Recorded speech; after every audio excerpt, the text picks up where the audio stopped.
From your favorite source for Chicago White Sox talk, delivering news, interviews, analysis, and more. This is the Sox Machine podcast with your hosts, Jim Margulis and Josh Nelson. Welcome to Sox Machine Live. I'm your host, Josh Nelson, alongside the managing editor of SoxMachine.com. It's Jim Margulis as we are streaming live this Thursday night on July 17th, 2023, as it's the All-Star break. And, well, it's the end of the All-Star break as activity picks up again for the Chicago White Sox as play resumes.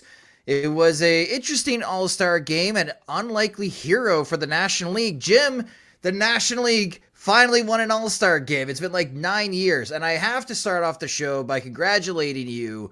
Well done in the home run derby draft. I had a very big lead early, but it was smart of you to figure that Luis Robert was going to hurt himself and Julio Rodriguez was going to gas himself out to be able to win. So congratulations on the home run derby draft.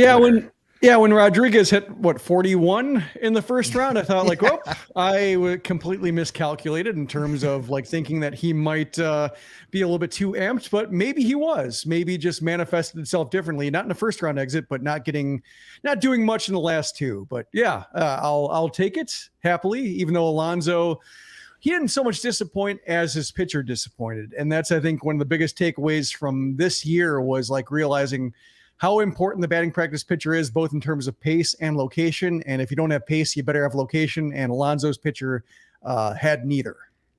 No, I think it was the emergency pitcher for him too, because his original guy had throwing arm issues, so he had to go to a backup. So Tommy John for surgery. Peter Alonso.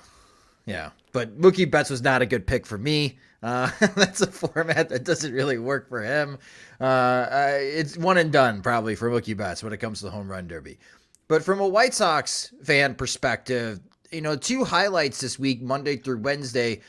Luis Robert put on a show during the home run derby. Yes, he did suffer a right mild calf strain, but boy, Jim, the home runs that he was hitting on Monday were just mammoth shots, and ESPN, I don't think, during their broadcast did a good job capturing just how far and how hard Luis Robert was hitting his home runs in the first round. And Liam Hendriks won an ESPY for his courageous fight against cancer. So at least on the good side for White Sox fans, you got Monday and you have Liam Hendriks' very inspirational speech on Wednesday to take home.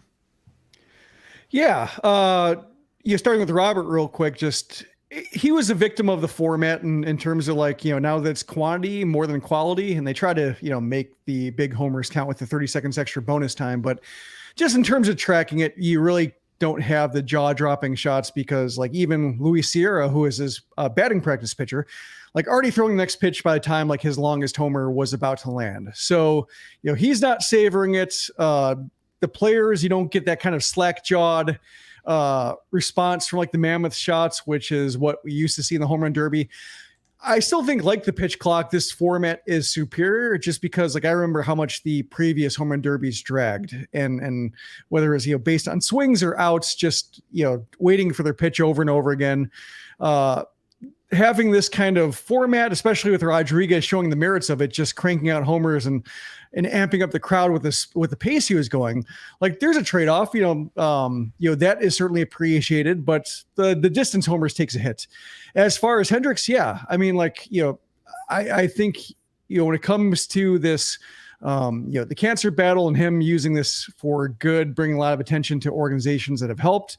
A lot of the organizations he's helped, independent of cancer, stepping up to try to support him, a lot of reciprocity in terms of goodwill with people who do well in their various communities, all stepping up to support him because he's done so much for them. So I guess my hope is, with Hendriks, this is a nice kind of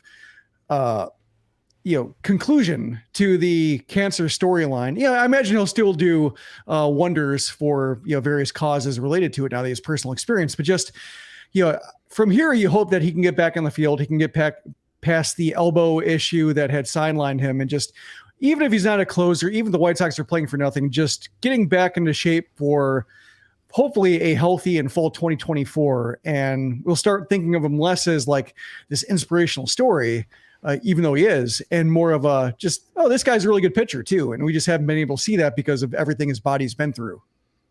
Yeah, it would be great to see Liam Hendriks before the end of the season just to get those reps in. And having a full normal spring training for Liam Hendriks, I think, would do wonders as well as far as getting him ready for the 2024 season. But for the White Sox, with the All-Star break over and looking ahead, I joined our friends Dan Bernstein and Lawrence Holmes on 670 The Score earlier today. We'll have the YouTube link as far as one of the segments topics that we talked about in that particular show. And it was a question that Dan Bernstein asked me, Jim. Now that it's post All-Star break, now the games are back on schedule. Is it time? Is it time for the White Sox to sell? And I think so. And I spent a lot of time on their show explaining why I think it is time for the White Sox to sell. So let me pose this question to you. Is it time for the White Sox to sell it? Is this what we're going to be paying attention to in the next couple of weeks? I think so. And the way they have arranged their rotation, putting Giolito towards the back, like certainly indicates that there's an interest in selling or an interest in preserving his ability to make a start for another team, perhaps, giving them one extra start they're paying for, that sometimes factors into what a team is acquiring, whether they're acquiring 12 starts or 13, whether a team is trying to put a dent in a division lead or get ready to kind of angle their approach for the postseason and, getting as many arms as possible. Like there are a lot of values to those one or two extra starts. So it makes sense to try to preserve them as much as possible. I think you also mentioned in your radio spot that given how Rick Hahn has struggled to pull the trigger on trades or find suitors, find packages to his liking, what have you, whatever gets in the way of him actually making deals. And I wrote about this too on Sox Machine, just noting like how he struggled to pull off any trade that is not directly related to either a trade deadline or a DFA or a roster crunch because of player being out of options or something like that. Like most of his trades over the last 2.5 years have been forced by just circumstances, time pressures on the roster. And that seems like the only way he can make a trade. And theoretically, he doesn't have to trade Giolito. I mean, he pretty much has to, but like there's the ability to offer him the qualifying offer and get a draft pick for him. So he doesn't have to. So I'm of the mindset that if he needs a run up to the deadline, if he can't operate on short notice, if he's not, cavalier enough or like Jerry Dipoto enough to like have a memory of like, okay, what trade's next? The trade didn't work out. Okay, let's just, make 5 more and we'll forget about the one that didn't work. If he doesn't have the mindset, then he probably needs as much time as possible to line up everything just so to make that deal. So yeah, he may as well think that he has to trade now because of history's an indication. It's going to be days, maybe a week or so until he finds actually a deal that he feels comfortable doing. And part of it is his history. Like he's had some bad trades, but when you make so few trades, it just makes it easier to dwell on the bad trades like, Samardzija, Shields, Tatis, et cetera. Like, bringing up those names, even though they're pretty much vestiges of a past team, a past organization, pre-second rebuild that don't really apply to this set of circumstances. Yeah, Lawrence asked me that question during the radio segment. Does timing matter? And I don't know if timing does matter. Like, to your point, Jim, roster deadline, like you are facing a crunch. You got 27 guys in your roster and first pitch is at 7:10 p.m. Central Time. Yeah, I got to make a trade, right? I got to reduce, I got to move somebody off this roster. I don't know if the trade deadline itself is going to spur action from Rick Hahn. I'm wondering if his thought process is going to be, I'm going to wait until I get the best possible deal for Lucas Giolito. And we'll talk about Lucas Giolito more in depth in a moment here because there is a pretty significant trade rumor and one potential suitor that I think makes a lot of sense that we'll talk about in a moment.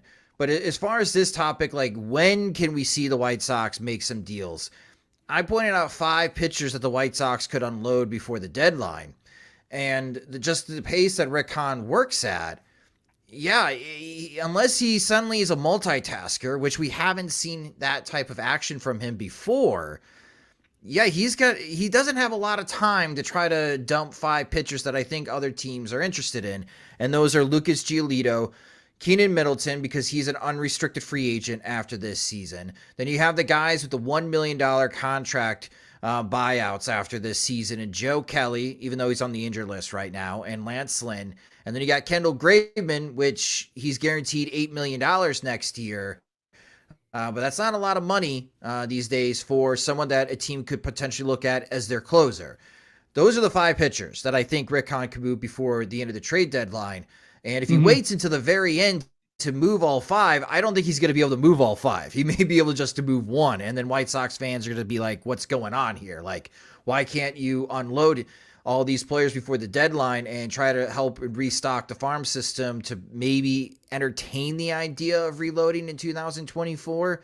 So as far as timing, like, does it work to trade Lucas Giolito this weekend or before his next start? Does it work or in the most favor for the White Sox before the trade deadline? I don't think the trade deadline is going to spur action for Rick Hahn. I think the only way it's going to spur action for Rick Hahn is if his price is met for Lucas Giolito. But as you laid out in the column, if teams don't want to meet Rick Hahn's price, in the recent history, he doesn't move them. But I feel like he can't afford to not move these guys. Like, it doesn't make much sense holding on to them. Well, he can't afford, that's one thing is like, the draft pick is not worth that much, a little more money in the draft pool. So like, as we saw with the George Wolkow pick, like it affords, Mike Shirley to pick somebody like him, like some kind of high ceiling prep pick that might not be available with a normal budget. But I mean, like, I think my concern with Giolito is like you have some pitchers on the market. You mentioned Blake Snell. There's also Jordan Montgomery if he's healthy. There's Marcus Stroman. There are some guys who are maybe as good as Giolito, maybe better than Giolito, like within the range, offering the same thing that Giolito's offering right now, which is like starting game 3, maybe game 2 of a postseason, depending on the pitching staff, how deep the bullpen is, et cetera. And if the Cubs say like, oh, we're not going to keep Stroman, or we're just going to take our chances and try to sign him in the offseason, like maybe perhaps they just trade him, beat the White Sox to the punch, and all of a sudden the team that needs that starter has Stroman, and now the price for Giolito has to come down because the demand isn't there. So he's not operating in a vacuum here, especially if more teams, you mentioned, the Padres could be another one that just decides to sell, and Blake Snell would be one of them that, they could flood the market, like AJ Preller, very active, so he might be able to just jump Rick Hahn based on just how quickly he gets things done, even when it doesn't seem like there's a fit for a certain player. Like the ongoing joke I had in the offseason about like how many spots do the Padres have in their 40-man roster? Because I know everybody on there, like, they seem to have 50 on 40. That's the way Preller operates. So like if he gets involved, Mozeliak for St. Louis has said they're going to be selling, just a matter of like, whether it's going to be guys who are not going to be back in 2024 regardless, or just ones they're, think they can cash in on. So there are some teams that have shown the ability to be active in a way the White Sox aren't, that are just kind of lurking there.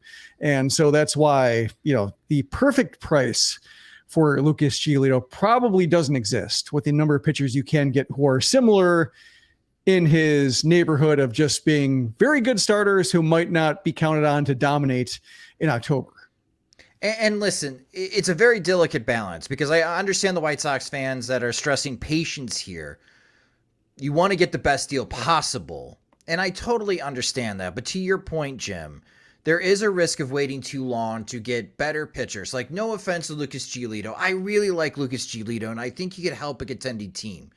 But man, if I'm a contending team and Shohei Ohtani appears in the trade market, if Blake Snell appears in the trade market, like, I'm sorry, Giolito, those guys are 1 and 2, and now you're number 3. So right now on July 13th, Lucas Giolito is the best starting pitcher available in the trade market. Is that going to be the case at the end of the month? I don't know. And probably not, depending on how the Angels and Padres continue to play here, as both teams are really struggling and they're in this downward spiral. And especially for the Angels, since they don't have Mike Trout for the rest of this month. He's not going to be back until sometime in August, and they've lost 13 of their last 17 games. So this is where it's a delicate balance here. It's a balance that Rick Hahn just hasn't been able to capitalize and try to help build a contending team. So maybe going back to what is a familiar stance for him, selling at the deadline, like he did during the rebuild years, maybe he'll be able to capitalize on a potential deal. But Jim and I both agree, even though it's a bit heartbreaking, we weren't expecting this, or at least we were hoping that this time wouldn't come. The time has come. The post-All-Star break in the next couple of weeks, it's going to be focusing on selling time, which means that Jim and I have to be on standby in case the White Sox do making these trades for the emergency podcast. One thing I think that is influencing some of the decision making, we got this comment from Matt during the YouTube stream, which, by the way, if you're listening to the podcast version of this, the audio version, we do stream this show on youtube.com/Sox Machine, and when we do stream it live, it gives people the opportunity to post comments and questions during the show. And Matt posted this comment. John Greenberg said in The Athletic that he expects White Sox payroll will be up to $50 million less next year, rebuild 3.0. And to Matt's question / comment and what John Greenberg wrote in The Athletic, and I recommend if you didn't get a chance to read his column, we'll have that link within the post on SoxMachine.com.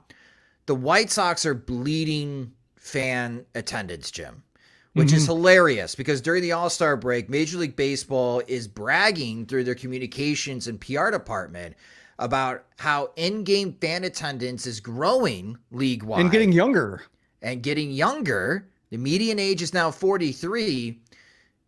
The White Sox are down 4,000 fans per game at home. And that may grow to 5,000 per game compared to last year after the trade deadline. What is the significance of that? Now think about how much each fan spends on average per game that they attend. A beer and a hot dog. Well, at Guarantee Rate Field, that's like $20, okay, for a beer and a hot dog. If you say that is the average fan concession, and 4,000 fans that you're losing, so what, you're losing about $800,000 per home game that you were expecting if you thought that attendance would stay the same from 2022? $800,000 fewer dollars per home game over the course of 81 home games. Yeah, someone's going to be knocking on the door and being like, how are we going to make up for this loss of revenue? And this is the business part that could be influencing some of the decision making, in which someone above Rick Hahn, which is the board of directors, saying this player payroll is way too high for how crummy our record is. We need to unload player payroll, and that could be a factor as well. Not so much as figuring out how can we reload for the 2024 season, but we need to look at the bottom line of the 2023 season. We're not liking where our numbers are. You need to unload player payroll. It would be like companies laying off employees to make up the revenue gap. Yeah, a bad quarter. Basically is how they have to treat it. Yeah, or 2 bad quarters in a row. That's when you start cutting. And yeah, I mean, to go to into James Fox mode, like, what's the point of winning games in the second half, draft position, et cetera. And like, while I'm not a staunch believer in that, depending on like what the roster looks like, it is a case where like, what Tim Anderson can do if he's healthy, and that's if he stays. You know what Yohan Moncada can do if he's healthy. Like Luis Robert, we're seeing what he can do when he's healthy. Right. I think there's value in Robert playing like as many games as possible, like building up that 6-month grind, because he's never really been able to do that. Same thing with Kopech. Like, get his innings all the way up. There's some players who benefit from playing really well or as well as possible over the course of 6 months, and you want to see him do that. But elsewhere on the roster, between like the rotation, like Mike Mayers being picked up from the Royals, like Royals cast off, another one to just, be a body who can throw innings, and it doesn't really matter how. Just how well they are. Just it's about just not burning out the few relievers you like. Basically, that's what purpose he'll serve. Like lining up those arms just to absorb innings. They're kind of in that mode already, I think, of just acquiring bodies just to get through the rest of the season. And I think enjoy Roberts. If Lenine Sosa comes back, Oscar Colas, et cetera, like see what they can do. But there isn't a whole lot of hope to sell over the last 2 months after the deadline. There's just no real interesting September call-ups. Like Sosa's done it before. Colas has done it before. Like, they've already disappointed. There's no like new prospect smell that we're normally accustomed to seeing in September. So it's going to be rough. And it's going to be like, I imagine ratings are going to plummet. Attendance is already going to, continue to slink further down and down. So like there's no real optimism for the remainder of 2023 to like hook revenue on. So it does make sense to cut as much as possible. And with the consolation prize that at least draft position will be bolstered a little bit. Maybe they get lucky in the lottery and all of a sudden are, having a little bit more of a boost when it comes to next year. But this year, that's I think what's so tricky is that there's just nothing going in the second half aside from like Luis Roberts. Maybe Shohei Ohtani gets traded to the National League and Roberts MVP candidate it gets a little bit of a boost. Who knows? That's I think what we're looking at here. Yeah, if ratings crash, I think that's going to play a huge factor in what Comcast wants to do after the 2024 season, because that's another thing to think about is that the White Sox current television deal expires in October of 2024, and Comcast, according to Jerry Reinsdorf, is paying about $700,000, which is like $100 million over the course of the season. Mm-hmm. They ain't making $100 million in ad revenue or cable subscription fees as well. Yeah. For the White Sox, like they're not making that. They're losing money. So I don't think, as we have learned, regional sports networks either cannot afford to lose money or B, don't want to lose money anymore. So that could also add a lot of stress into how the White Sox handle their business. And I know this is business talk for the White Sox, but the business is also going to impact what type of roster the White Sox have and what decision making that they have. And we talked about this before the season. Rick Hahn's not very good at managing money and spending money. And here are the consequences when you do not field a good team and you got a bloated payroll. It adds a lot of stress in other areas of the business. And those people have very loud voices and they will force baseball operations to make some cuts that they do not want to make. Yeah, especially when it comes to the roster the White Sox have and like how it seems like the White Sox value relievers and value like first baseman DHs more than any other team. So they have a lot of what other teams don't want. It becomes a little bit like a baseball outlet store, a little bit like, just here's all our extras. We're just shipping off, trying to sell at a discount. Like you want Gavin Sheets, like he can kind of stand at first base and doesn't have terrible at bats with the bases loaded. How about that? Like that's really what they're trying to sell here. So it's not looking good. The Chicago White Sox are the DSW shoes of Major League Baseball. Yeah. Flickering fluorescent lights. Yeah. Oh, man. All right. So let's talk about a particular trade rumor as John Morosi of various outlets reported that the Dodgers are currently interested in Lucas Giolito. And let's call this, as I've said this in the past, informed speculation. Prior to Joe Kelly going on the injured list, I was told by a Dodger source that the Dodgers were interested in Joe Kelly, but they were looking at a package deal.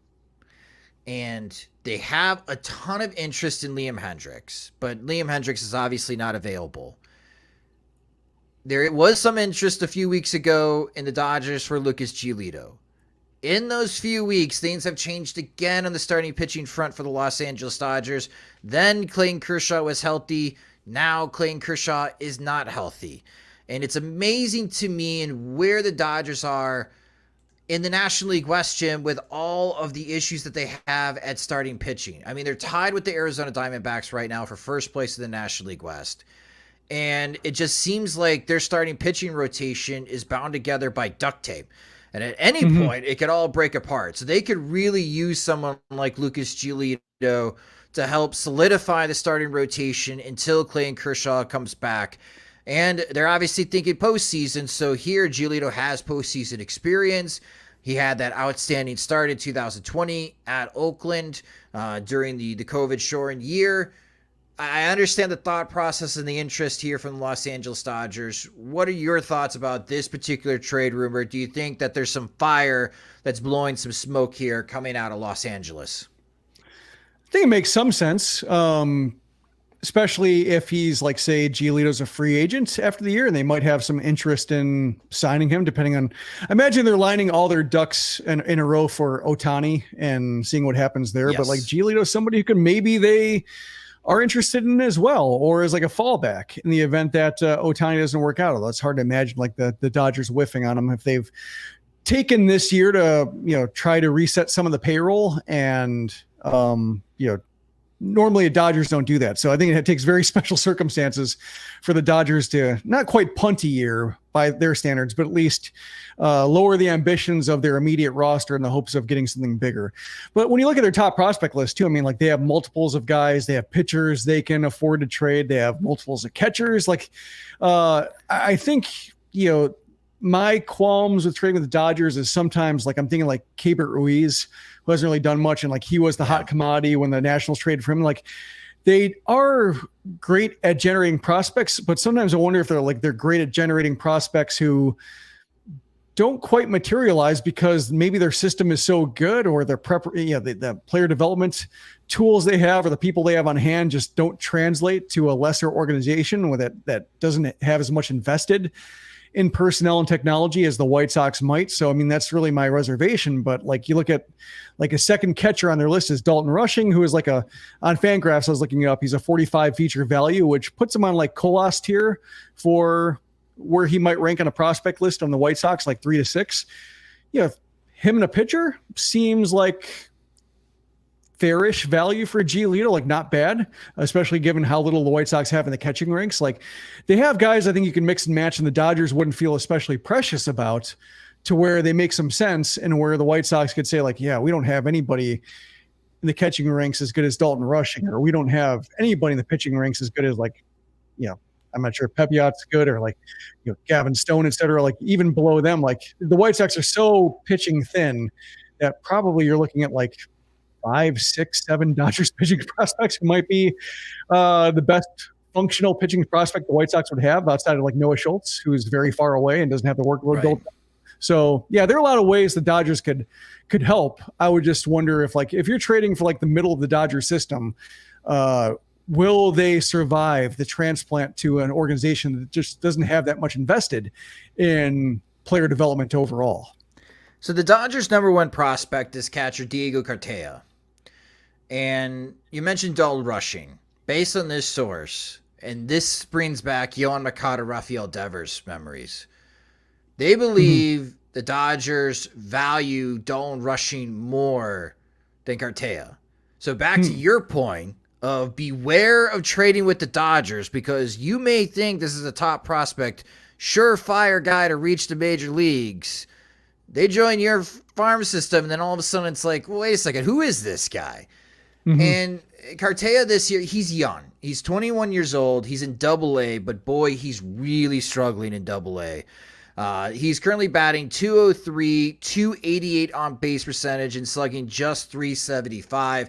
He's struck out at least 27% in every level so far. So he's a big strikeout guy, but he's also a pretty significant walk guy, walking at a better than 13% clip. Before this season, though, he's walking around an 8% clip right now in Double-A, so that's almost a complete half drop from last year.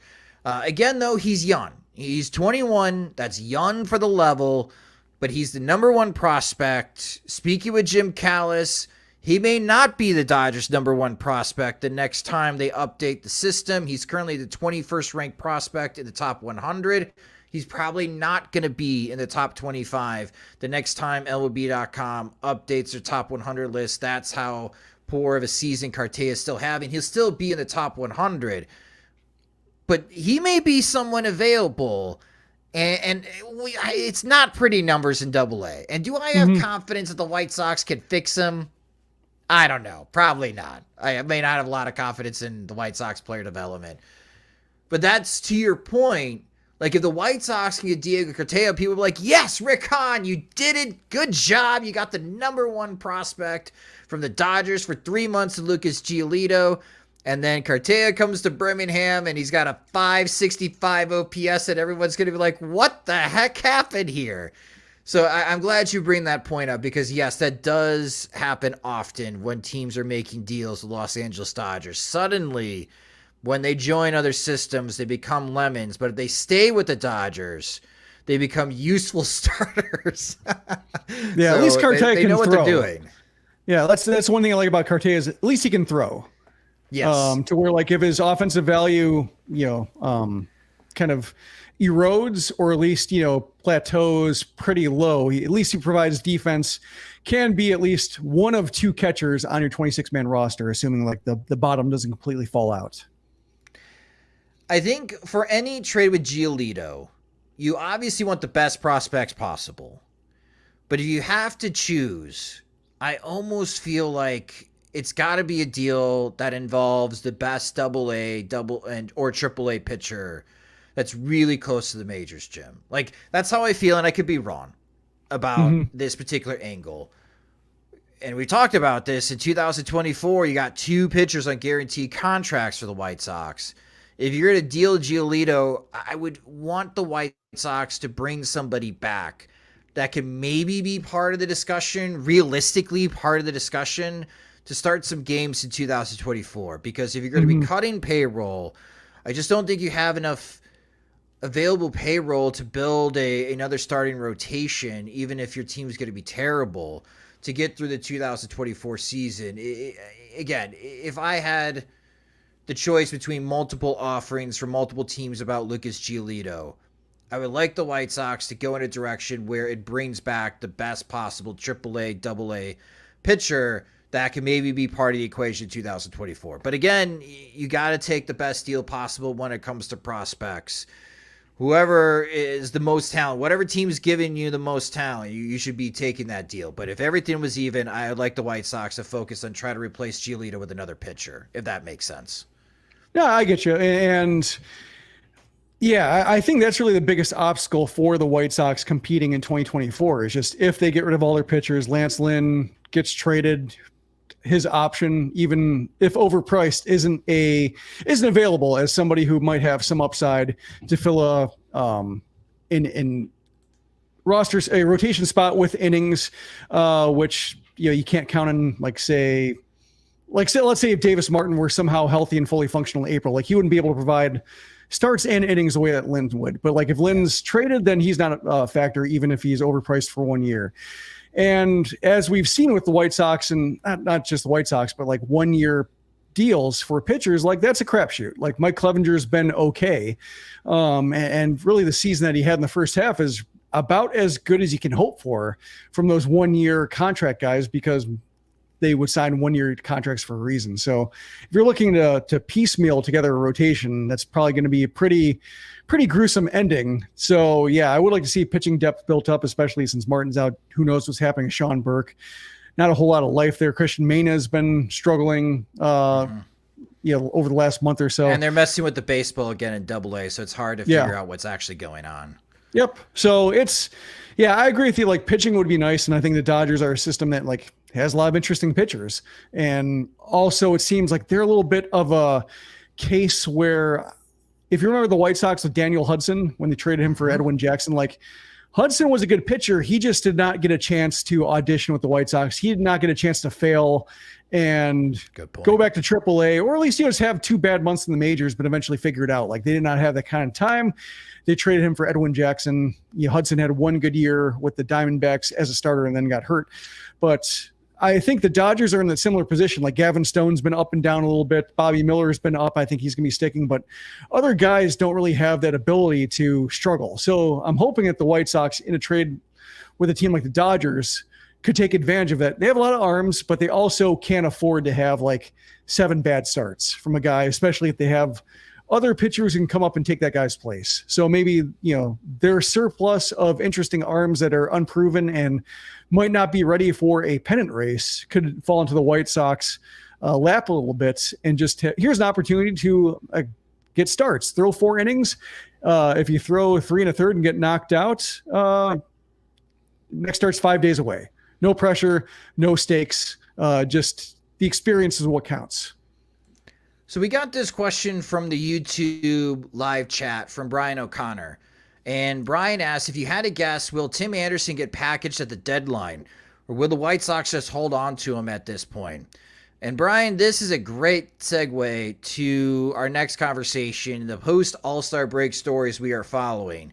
This is my number one story that I'm following for the White Sox post-All-Star.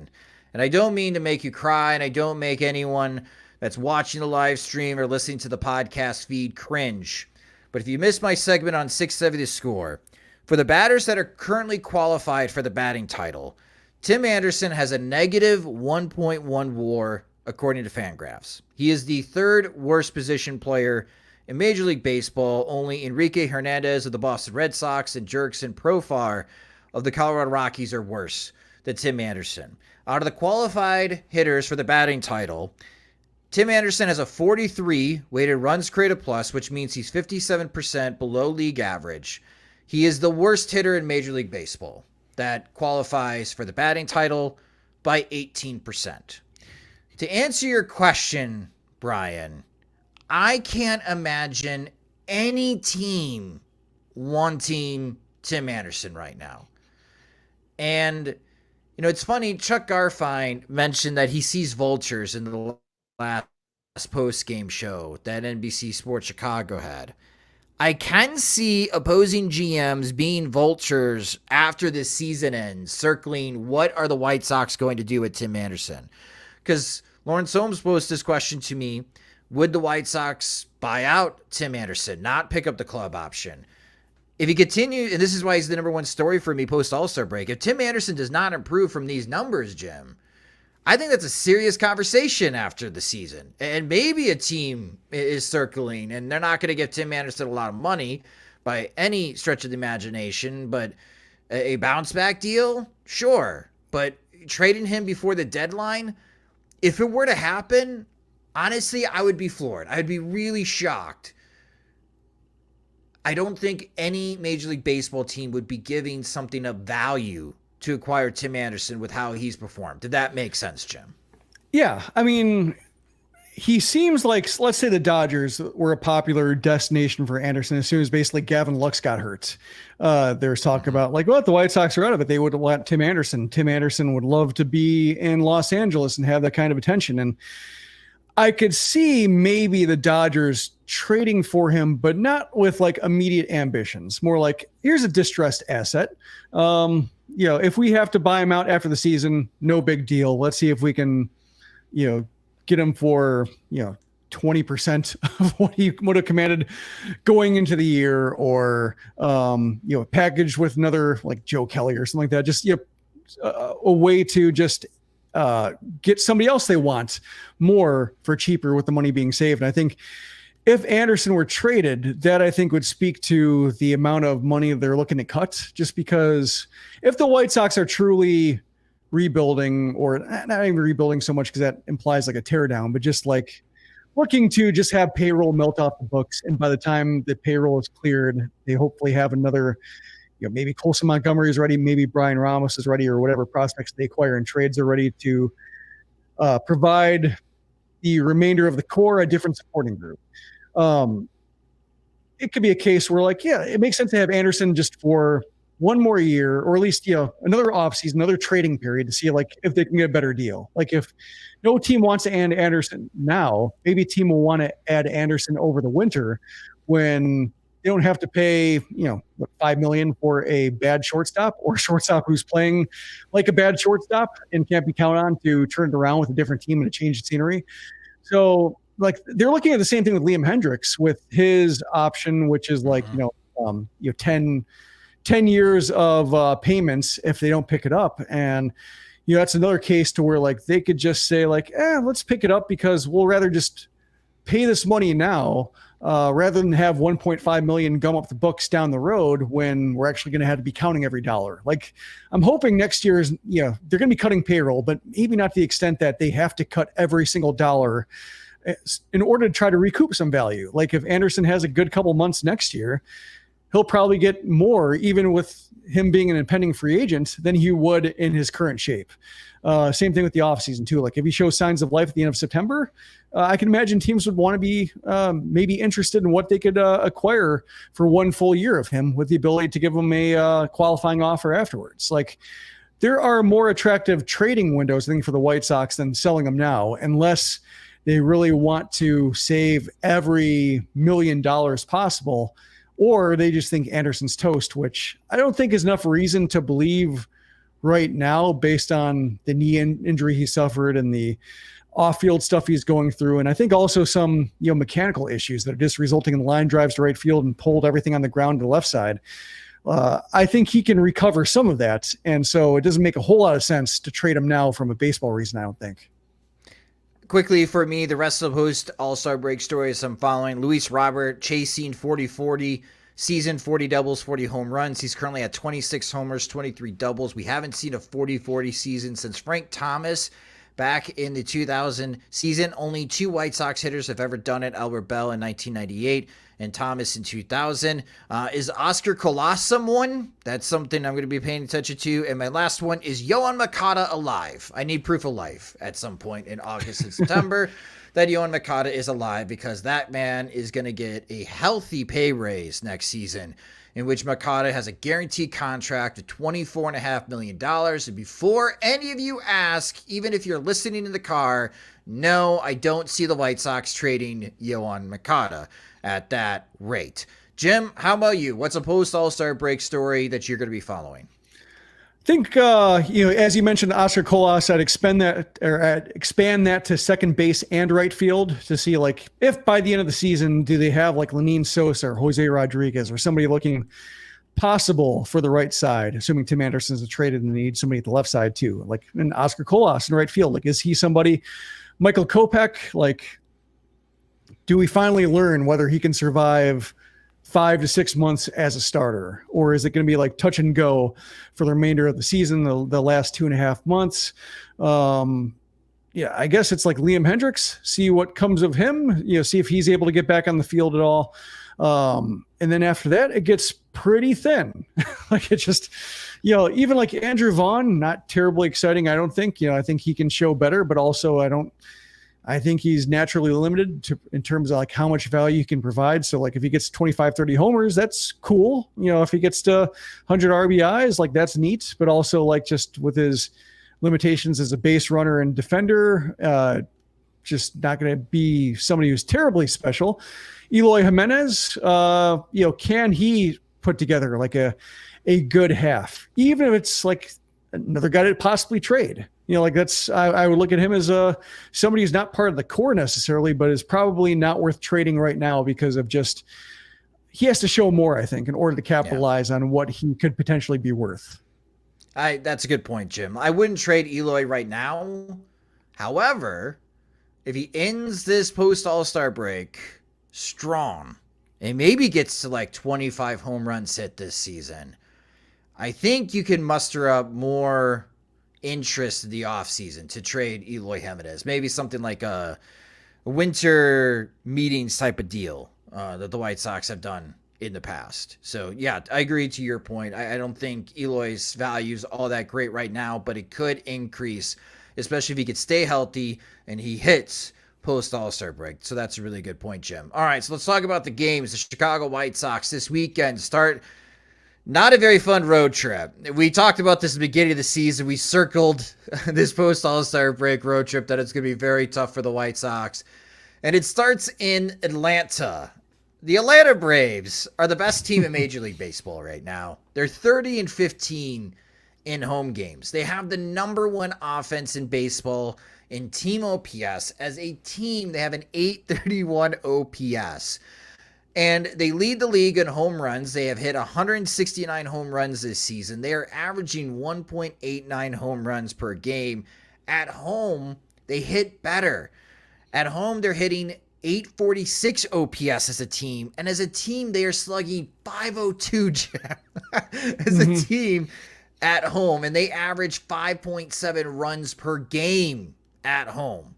So this is a very tough test offensively for the White Sox pitchers. And oh, by the way, the Atlanta Braves team ERA is 3.63. That is also the best in Major League Baseball. It's not often that we see the best offense, the best pitching staff together at some point during the season. But these are the brave souls for the White Sox. Are going to try to take on the Atlanta Braves Friday at 6:20 p.m. Central Time. Hey, look at that. It's Michael Kopech. Maybe that shoulder is not as hurt as we thought, so that is good news.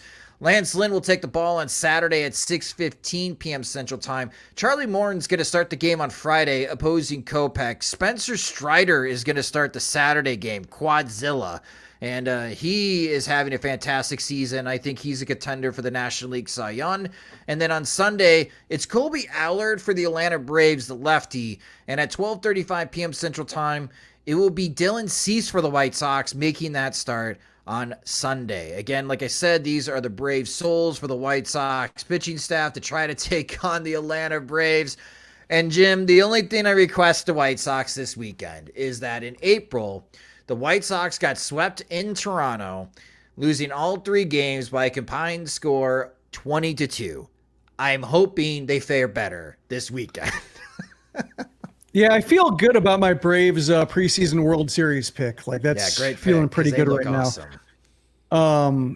Looking at their stats, looking at just how their team is built. Even like Austin Riley's had like a little bit of a down season. Like Michael Harris hasn't quite been like, made the jump yet on his contract extensions, but like they're both like, Riley's a third baseman, Harris is a center fielder. Like they both provide like all around value to where like the roster works really well. And even if they're like, decent bats rather than great bats, like it all fits together. And right now they have 11 guys who have more than 100 plate appearances and have an OPS above 700, more bats than spots.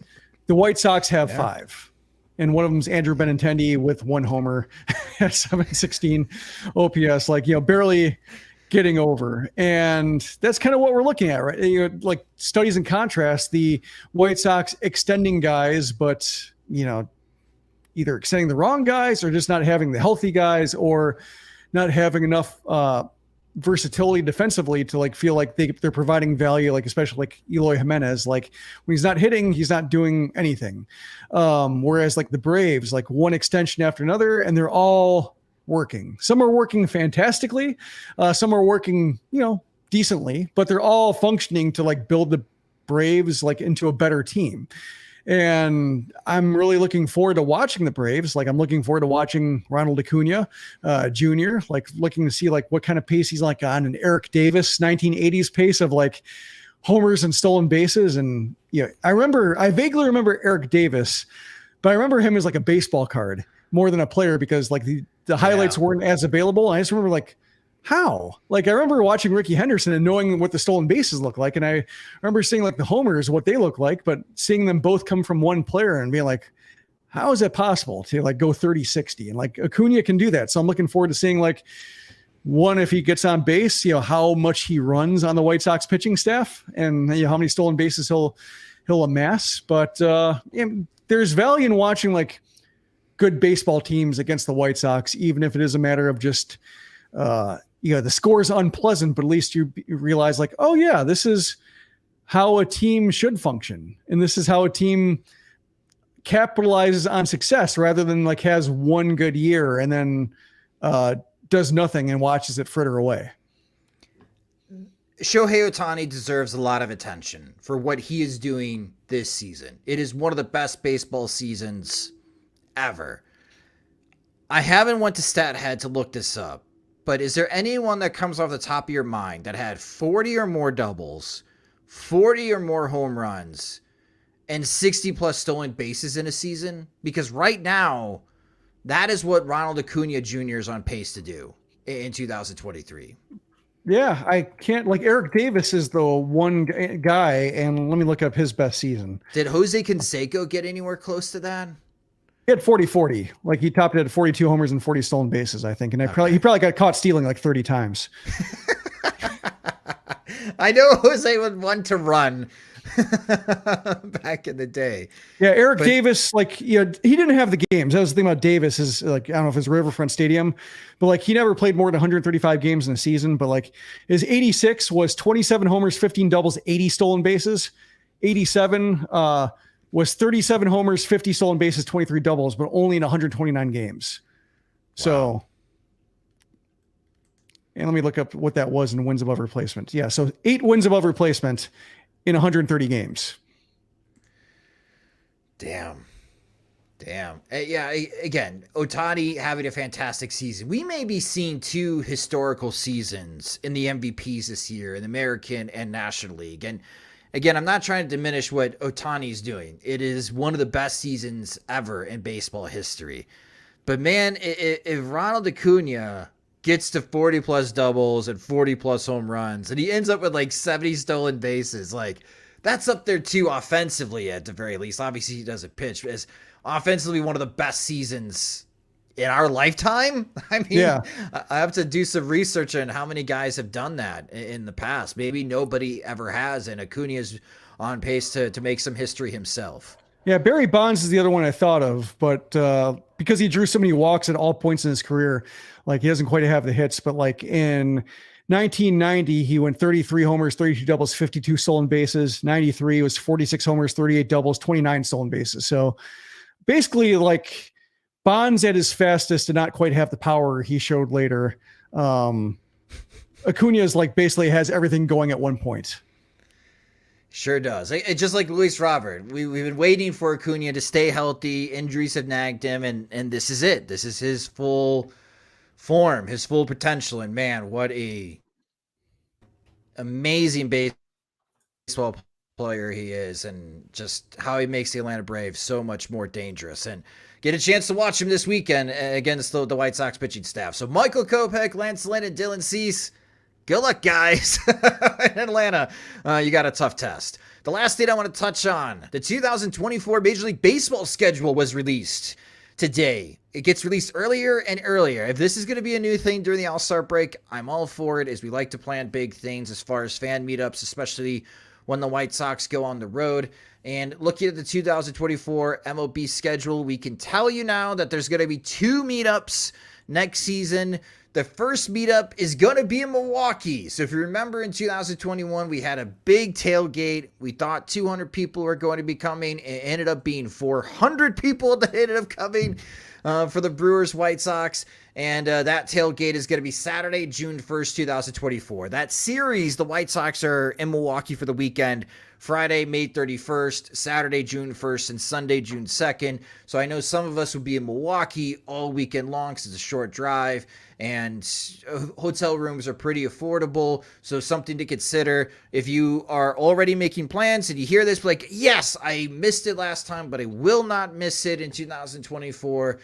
Go ahead and book a hotel room, stay overnight Saturday night, make it a lot easier for yourself. I can't imagine driving to Milwaukee, hang out with us at the tailgate, go to the game, and driving back to Chicago. I don't think that's feasible. I wouldn't recommend it. But again, if you're looking ahead, Saturday, June 1st, 2024, we're going to be hosting a tailgate along with our friends from the 108 and also inviting new friends as well. The Bums, who do a great job in Lot B, hosting tailgates this year at White Sox games. We've asked them to help out because, it's a lot of people that are going to be coming to Milwaukee. We're going to be prepared, more prepared than we were last time. Still, it was a great time though, last time we did it. So there you go. That's the first one. We need a lot of loaves and fishes, basically. Yeah, ice. Also, everyone bring ice. And the second one, well, we have a little bit of a video for the podcast listeners. You'll miss out. You have to go to youtube.com/Sox Machine. But for those watching a live stream, here's the announcement for the big meetup in 2024.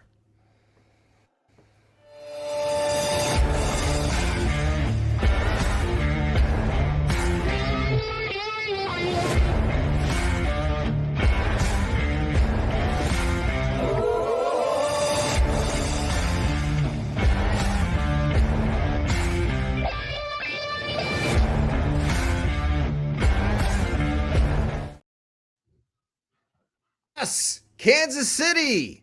Finally. We are coming. We finally got a Kansas City weekend, Jim. Yes. Yeah, we've been wanting to do it for a while, like, between just the ample parking lots, the reasonably priced tickets, thanks to the Royals issues creating demand.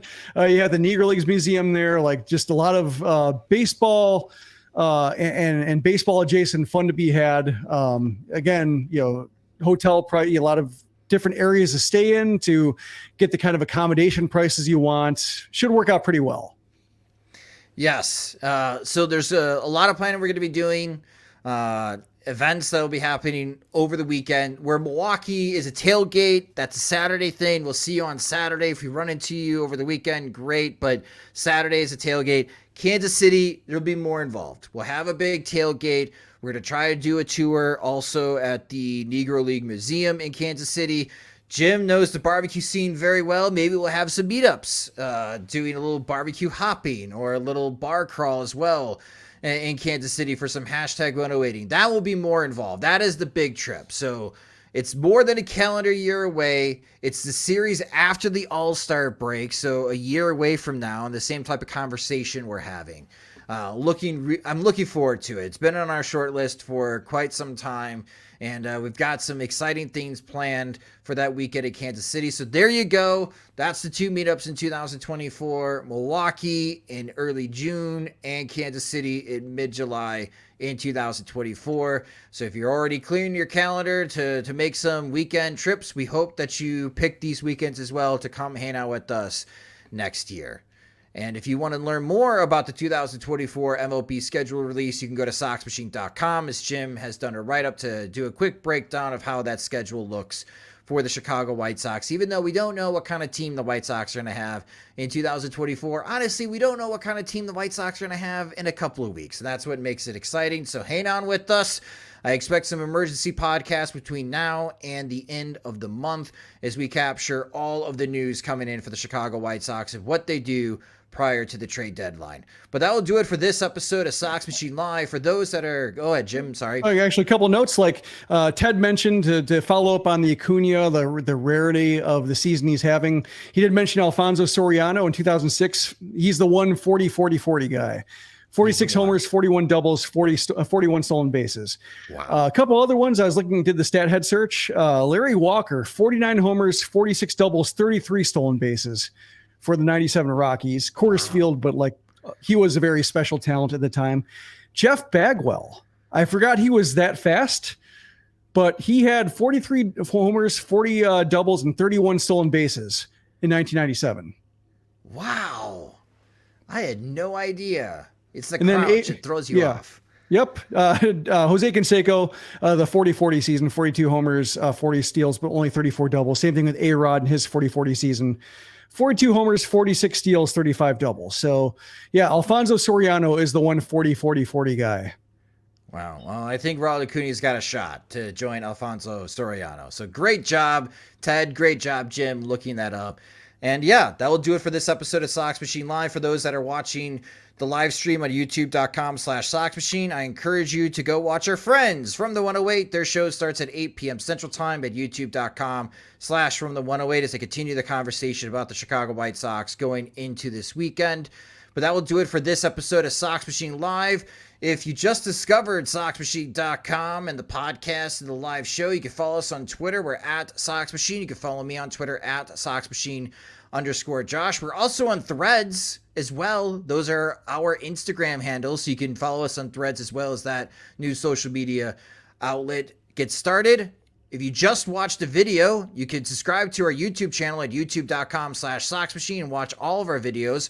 We always take the audio versions of Sox Machine Live and upload it into our podcast feed, which you can subscribe to the Sox Machine podcast wherever you listen to podcasts, such as Spotify and Apple Music. If you enjoy our work and want more, you can get more by becoming a Sox Machine Patreon supporter at patreon.com/Sox Machine, where our Patreon supporters get exclusive content. They get ad-free versions of both the podcast and the website, and new Sox Machine swag. Monthly plans start at $2, or you can save with an annual subscription. Again, sign up at patreon.com/Sox Machine. Sox Machine Live is a production of SoxMachine.com. You're for all things Chicago White Sox baseball and part of the Blue Wire Podcast Network. Alongside Jim Margulis, I'm Josh Nelson. Thanks for watching and listening.